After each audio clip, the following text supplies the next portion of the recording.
Hello, ladies and gentlemen, and everything in between. Welcome back to Geeks Watch. Today, I'd like to talk about a new film, Wallace and Gromit's Vengeance Most Fowl. Unlike most things I review, this actually came out recently. I actually watched it on the release day, which was actually, what's today's date? Yeah, about a week ago by the time I'm recording this. So, Wallace and Gromit are beloved characters of Aardman Animations, a British stop-motion animation company, have been around for years. This is their most recent release. It's been several years since the last one. From what I've understood, part of that was their first full-length feature film, which was Curse of the Were-Rabbit, Wallace and Gromit's Curse of the Were-Rabbit. They partnered with,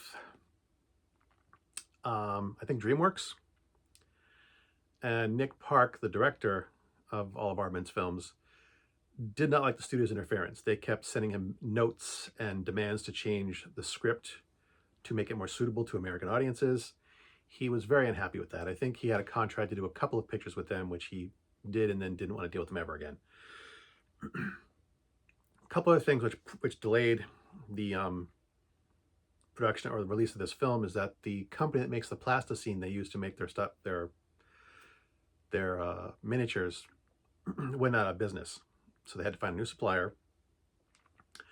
Also, the voice actor for all the previous Wallace and Gromit films, Peter Sallis, passed away. So they've had a replacement for some shorts of, like, recorded commercials and stuff, who was doing a fine job, I have to say. If you didn't know any better, you wouldn't know that it was a different voice actor portraying Wallace. So kind of a shame that Peter Sallis passed away, but I think the new guy is doing a good job. I have to compliment him on that. He does an exceptionally good job of recreating Peter Sallis's voice and distinct vocal patterns for Wallace. Wallace does have a very distinct way of speaking. To the film itself, I'm not going to say anything that you couldn't find in a trailer or commercial, so only minor spoilers there. The film follows the standard premise of the Wallace and Gromit films. Wallace and his dog Gromit. Wallace is an inventor. He makes a new invention he calls Norbot, which is he's basically rebuilt the garden gnome to be a robot to do gardening work. And when the neighbors find out about it, they hire Wallace to do their own gardens. And there is some disgruntlement on Gromit's part, just because Wallace seems to be paying more attention to Norbot than to Wallace. So, like I said, standard, pretty much standard fare. The one thing that separates this from the other films is that this is a sequel to The Wrong Trousers, because Feathers McGraw, the evil penguin, makes a reappearance. He is in prison at the local zoo, serving time for trying to steal the blue diamond in the episode The Wrong Trousers. He basically hacks the robot from prison and manages to get control of them, and there's some ensuing mayhem. Like I said, that's the basic premise of the story. It has a pretty standard Wallace and Gromit happy ending. It's a good, solid Aardman Animations film. It really, really is. If you like any of their other stuff, you will definitely like this one. I had a lot of fun watching it. I really did. Another thing I enjoyed about it is there is some recurring characters, although not necessarily major ones. There were some other characters seen in some of the other Wallace and Gromit shorts or in long action films. There was the constable who shows up in Curse of the Were-Rabbit makes an appearance in this. So do a couple other villagers and Wallace and Gromit's neighbors. So nothing major. I mean, the constable has several lines. He's a secondary character for the good chunk of this, but aside from and Feathers McGraw making a reappearance. I did like that little tidbit that it makes the world feel a bit more lived in. The fact that we see other stop motion puppets that we'd seen previously. They're not just churning out a couple new puppets. They're reusing it. It makes the world feel more lived in. I really did appreciate that.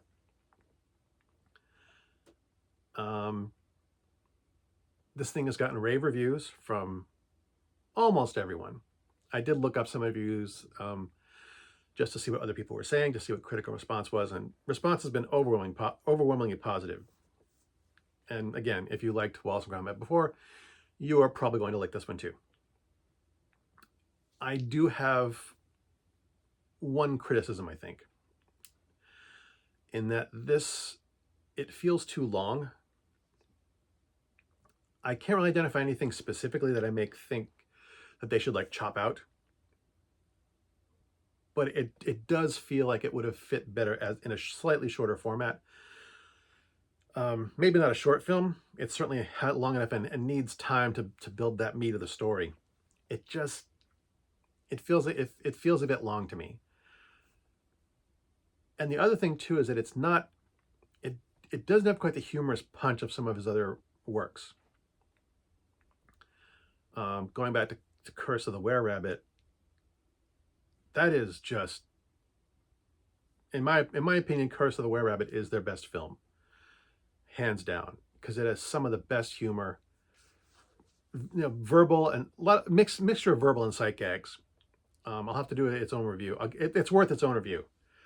I haven't seen every single film that Aardman has done. There were a couple others that were done after Curse of the Were-Rabbit, and they also did Flushed Away, that I've missed. But and in spite of the fact that Vengeance Most Foul has some really solid comedy moments, and one of the things I've always liked about Aardman Animation's films is the subtle homages that they do to other pieces of film. There's always these sometimes pop culture references, but not necessarily.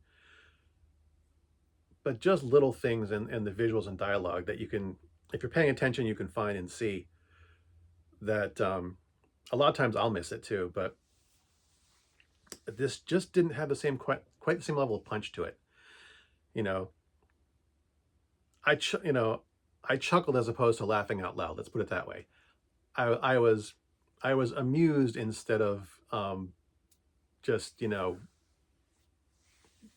just laughing out loud at stuff.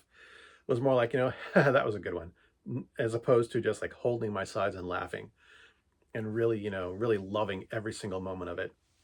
It was fun, but more of in a, casual way.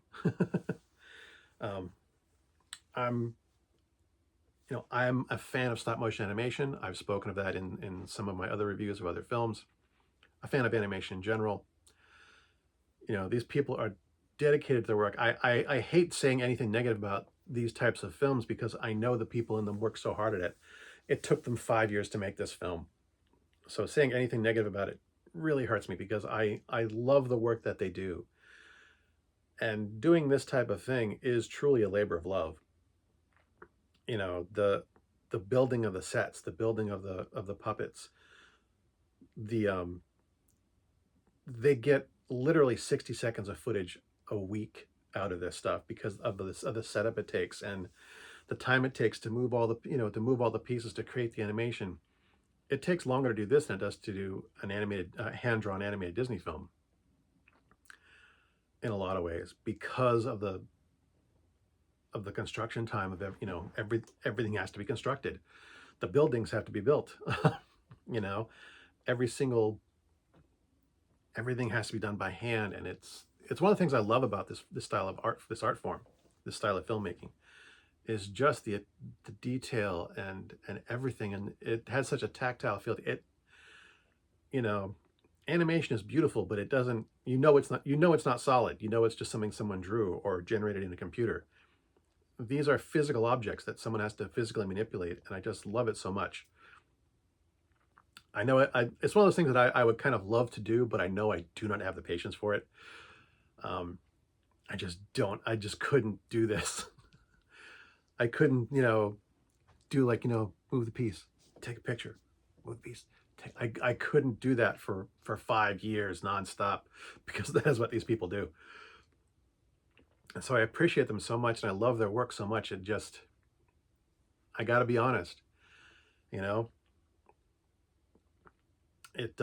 like I said, it just didn't have that punch, that solid punch, that tight writing that I've come to expect. It's good, it's solid, just not up to par, not as good as they have done in the past, not as good as they can do. Um, it may have been that they were trying to be a bit safe because of Peter Salas's death, and kind of getting back to basics after, you know, working with DreamWorks, having, I think was it First Man? I'm not sure. Early Man. It was Early Man. Early Man didn't do that well in the box office. I don't think the sequel to Chicken Run. I haven't seen that one either. I haven't seen Early Man or the Nuggets film, which I guess is another sequel that they made. Anyway, I haven't seen those two. So they've had a couple films that didn't do as well. So maybe they were trying to do something a little bit safe to try and get them back on their feet again, get the wheels rolling again. I still love them, and I still think this is a good film. It's not A plus. It's just not A plus. It's more like an A minus, maybe B plus. And I hate to even go as low as a B plus because I love it so much. But if I have to be honest, I'm gonna have to give it like an A minus here, which I hate to do. But again, gotta be honest. As always, thanks for watching. As always, my stuff is crap. And until next time, good hunting.